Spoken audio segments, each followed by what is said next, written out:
E para a gente começar uma playlist de geometria analítica, o primeiro assunto que eu quero trabalhar é sobre vetores. Então, nesse vídeo, a gente vai entender a ideia de vetor, o que significa vetor, quais são as suas propriedades básicas e como a gente analisa ali, tanto em R quanto R2 e R3, um vetor. Eu sou a Prof. Jaque de Matemática e se você gosta desse assunto ou precisa desse assunto, curte o vídeo, se inscreve no canal para não perder nenhuma novidade.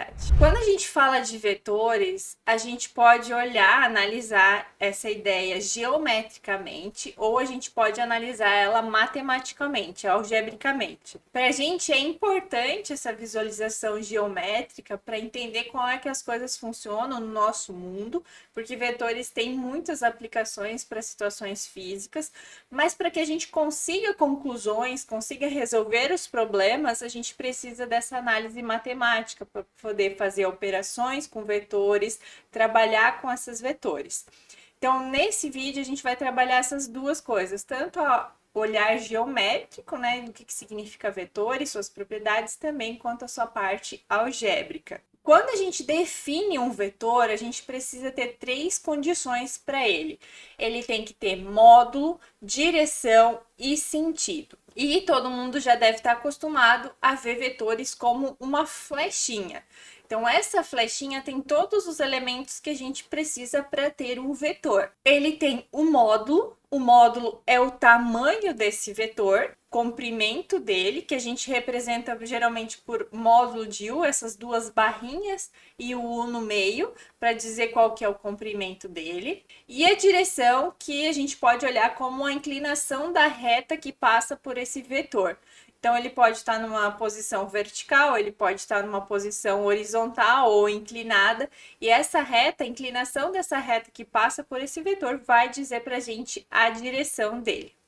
E um outro contexto, que aí sim é olhado ali para a flechinha, é o sentido. Então, ele pode estar num sentido ou no sentido oposto. A gente sempre tem para uma direção apenas dois sentidos de vetores. Vamos entender um pouquinho melhor agora o que significa vetores dentro dessas dimensões que a gente geralmente trabalha. Então, aqui eu trouxe em R, depois a gente analisa em R2 e R3, que é o espaço onde a gente vive. Então, se a gente souber lidar nesses três espaços, R, R2 e R3, a gente consegue analisar todas as aplicações físicas. Em R é quando a gente tem, por exemplo, uma barra ou algo muito fino que a gente descarta a espessura e fica apenas com o comprimento. Então, aqui um R, a gente tem apenas uma direção, porque a gente vai estar somente sobre essa reta. Mas a gente pode ter dois sentidos. O vetor pode estar apontando aqui para a direita ou para a esquerda. Então, a gente sempre vai ter esses dois sentidos. E o módulo, a gente vai ter sempre que colocar ali nessa definição do vetor U, o início e um fim. E a gente precisa também nessa reta ter o ponto de origem. Quando a gente está numa aplicação física, a gente coloca esse centro, essa origem, de forma adequada para a gente conseguir calcular de uma maneira mais fácil. Então, não necessariamente a gente precisa colocar o início num ponto A qualquer específico ali do problema. Eu posso transladar isso aqui lá para a origem. Mas se eu não tenho na origem, eu calculo o módulo, o comprimento, o tamanho desse vetor, olhando ali a diferença entre o final menos o inicial. Então, o módulo de U, o comprimento daqui até aqui, vai ser o B menos o A. E como eu falei anteriormente, a gente tem dois sentidos. Então, aquele era o sentido onde a gente estava indo para o sentido positivo, e aqui a gente tem o oposto, o menos U, que muda o sentido. Então, o módulo de U, a gente faz sempre o final menos o inicial. Então, A menos o B. Mas é equivalente a B menos o A. O oposto de um vetor não muda a direção e não muda o tamanho, ele muda apenas o sentido que a gente está indo. E agora a gente vai para o contexto de R2, que daí já tem mais aplicações, que é geralmente o que a gente mais trabalha. Então, se eu tenho um vetor aqui nesse plano cartesiano, para que a gente consiga trabalhar com ele, que consiga fazer cálculos com eles, a gente precisa ter o ponto inicial e o ponto final. Só que isso lá no plano cartesiano, ele é marcado como coordenadas em x e coordenadas em y. Então, o nosso ponto A aqui eu marquei como sendo um AX e um AY. E a mesma coisa aqui para o nosso B. O B vai ser BX e BY. E eu coloquei a definição, né, quando eu tenho dois pontos, como um vetor que liga esse ponto A e vai até o ponto B. Então, a gente faz essa anotação aqui. Aqui, dependendo dos pontos A e B que a gente vai ter direções diferentes. E cada uma dessas direções vai ter dois sentidos. E a gente também pode modificar o módulo desse vetor conforme ali o A e B são definidos. Mas como é que a gente faz para calcular esse módulo desse vetor? A gente pode usar esse triângulo retângulo que a gente tem aqui e usar o teorema de Pitágoras, que garante para gente que o módulo de U, então essa distância de A até B, que eu chamei de U, o módulo de U ao quadrado, vai ser o comprimento que a gente tem aqui no eixo X, que é o BX menos o AX, da mesma forma que a gente fez lá para uma única dimensão. Então, eu faço BX menos AX ao quadrado, mais o quadrado dessa distância aqui, que é o BY menos o AY ao quadrado. E aí, para a gente deixar o módulo sozinho, a gente passa aquele 2 que está aqui no expoente do módulo de U como raiz. O módulo de U, quando eu estou falando em R2, eu uso essa fórmula aqui para calcular esse tamanho do eixo x ao quadrado mais o tamanho aqui do eixo y ao quadrado. E a gente pode também olhar para o oposto desse vetor, da mesma forma que a gente olhou lá em R. O oposto vai sair de B e vai chegar em A, vai mudar o sentido. O tamanho não muda, a direção não muda, muda apenas o sentido. Então, menos U vai ser o B até A, com essa setinha em cima para representar vetor. O módulo de menos U vai ser a mesma coisa, só que a gente vai pegar o fim dele menos o início. Então, AX menos BX ao quadrado e AY menos BY ao quadrado. E a gente tem que isso é equivalente ao módulo de U, porque esse quadrado torna positivo, então se eu mudo a ordem que está ali dentro, AX menos BX ou BX menos AX, esse valor em módulo é igual. Então a gente tem essa relação que o módulo continua valendo, continua sendo igual, a direção continua sendo igual, a gente só mudou o sentido. E aqui uma coisa que eu acabei esquecendo de mencionar anteriormente, quando a gente fala de um vetor U, a gente pode tanto colocar a flechinha aqui em cima, quanto não, porque a gente está definindo um vetor U e trabalhando com esse vetor. Não tem problema colocar a flechinha, tá? Mas a gente também não precisa colocar a flechinha sempre que estiver falando de vetor.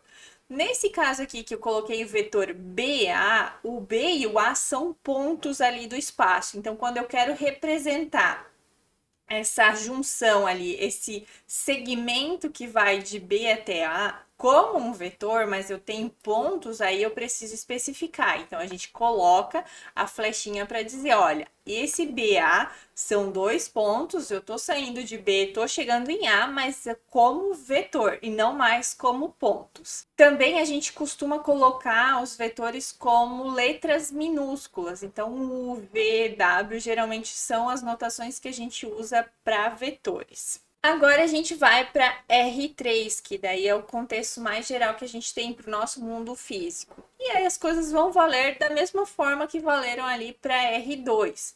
Então eu tenho um vetor U, eu vou ter infinitas direções aqui, tem mais direções ainda que o plano no espaço. E a gente sempre vai ter esse ponto inicial e o ponto final. Em R3, a gente vai precisar que os pontos tenham três entradas. Então, tem a componente AX, a componente AY e a componente AZ. Da mesma forma aqui para o B. Quando a gente pensa em módulo desse vetor, a gente está falando distância ali de dois pontos. E a gente pode generalizar o que a gente fez lá no plano, com o teorema de Pitágoras, agora para três dimensões, que é acrescentar esse termo bz menos az ao quadrado. E se tiver ainda mais dimensões, se a gente estiver trabalhando com 4 variáveis, pontos ali, vetores com 4 entradas, 5 entradas, a gente sempre vai acrescentando esses termos a mais aqui, a diferença, né, ao quadrado para calcular o módulo de U. Essa ideia de como os vetores se comportam ali em uma dimensão, 2 dimensões, 3 dimensões, eu acho que é algo bem tranquilo, né, que a gente aprende lá no ensino médio. Uma coisa que eu preciso destacar e que faz bastante diferença quando a gente avança no estudo de vetores é o fato de a gente ter vetores iguais. Na verdade, é muito difícil a gente trabalhar com vetores iguais. A gente vai trabalhar com vetores equipolentes. O que isso significa? Que eles podem estar em pontos diferentes, começar em lugares diferentes, mas mesmo assim a gente trabalha ele como se fossem iguais. Só que eles não são iguais porque eles estão exatamente no mesmo lugar, começam no mesmo lugar, mas que eles preservam as propriedades que eles têm de direção, de módulo e de sentido. Então, por exemplo, esse vetor U, se eu mudo ele de lugar, ele não mudou essas propriedades que a gente tinha ali mencionado. Ele não mudou o módulo dele, ele não mudou a direção e ele não mudou o sentido. Então, ele preservou essas 3 propriedades. Então, esse vetor é exatamente igual àquele vetor anteriormente. Vamos pensar numa outra situação. Eu tenho esse vetor U aqui. Ele está numa direção, ele tem um valor módulo ali, ele tem um comprimento. Ele está na direção vertical e ele está no sentido para cima.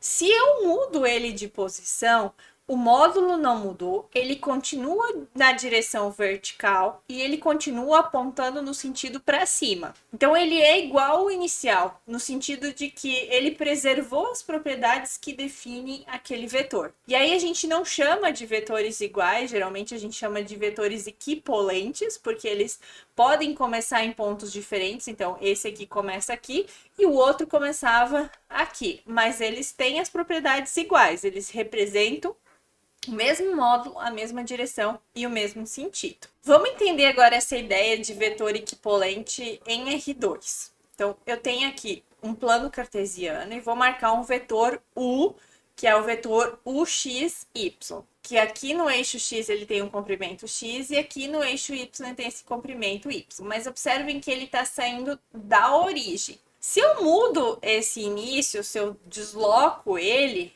eu ainda tenho um vetor que tem o mesmo módulo, a mesma direção e mesmo sentido, só que agora ele inicia num outro valor, mas ele é igual ao vetor original. Então, por exemplo, tem esse vetor e eu quero que ele inicie aqui nesse ponto A. Eu vou só deslocar esse U original para ele iniciar no ponto que eu quero que ele comece. Então, é muito comum, quando a gente estiver trabalhando com vetores, fazer esse deslocamento.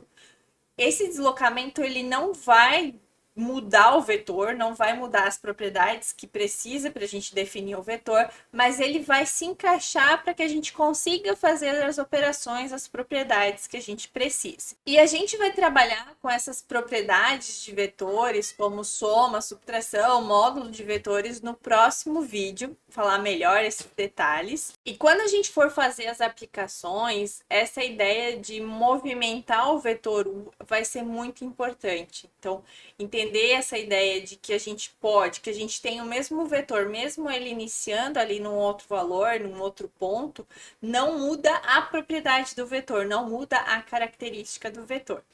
E quando a gente for fazer operações com vetores, soma, subtração, calcular módulo, isso é bem importante, porque a gente consegue tirar graficamente o que significa esse vetor, essa soma, essa subtração, mas também consegue construir algebricamente essas operações. Para a gente finalizar, vamos ver alguns casos particulares de vetores. Então, um vetor U vai ter direção, sentido e módulo, e o oposto dele, como a gente já falou, é quando a gente mantém duas das propriedades, que é direção e módulo, e só muda o sentido dele. E por isso que a gente muda aqui a flechinha de lugar. Vetor nulo. Sempre que a gente for falar de vetor nulo, ele vai ser representado por zero. 0 com a flechinha em cima, mas se é um vetor em R3, vai ter 3 entradas iguais a 0. Se é um vetor R2, vai ter 2 entradas iguais a 0. O vetor unitário, então, é um vetor que tem módulo 1, e a gente calcula ali o módulo usando aquelas fórmulas e no final dá a resposta 1. São casos particulares de vetores. Um outro vetor bem importante que a gente trabalha muitas vezes é: eu preciso calcular alguma propriedade, mas essa propriedade só vale se o vetor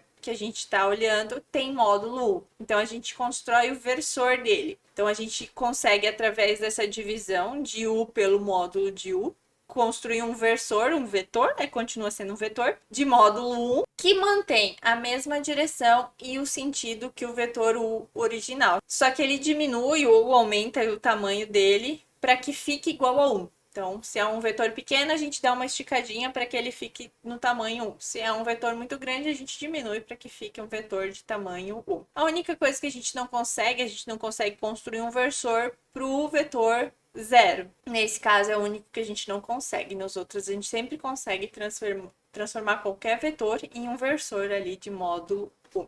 E assim a gente finaliza esse primeiro vídeo aqui dessa sequência de GA, falando da ideia de vetor. É um vídeo um pouco mais simples, só para a gente entender o que é vetor equipolente e também como é que os vetores se comportam ali nos espaços de 2 dimensões, 1 dimensão e 3 dimensões. No próximo vídeo a gente vai começar a trabalhar com operações com vetores, que aí a gente define soma, subtração, calcula módulo também de alguns vetores e constrói vetores através de pontos, que aí é bem importante para a gente, quando a gente está trabalhando fisicamente com algum conceito, saber o início e o fim e construir um vetor que leva desse ponto inicial até o final.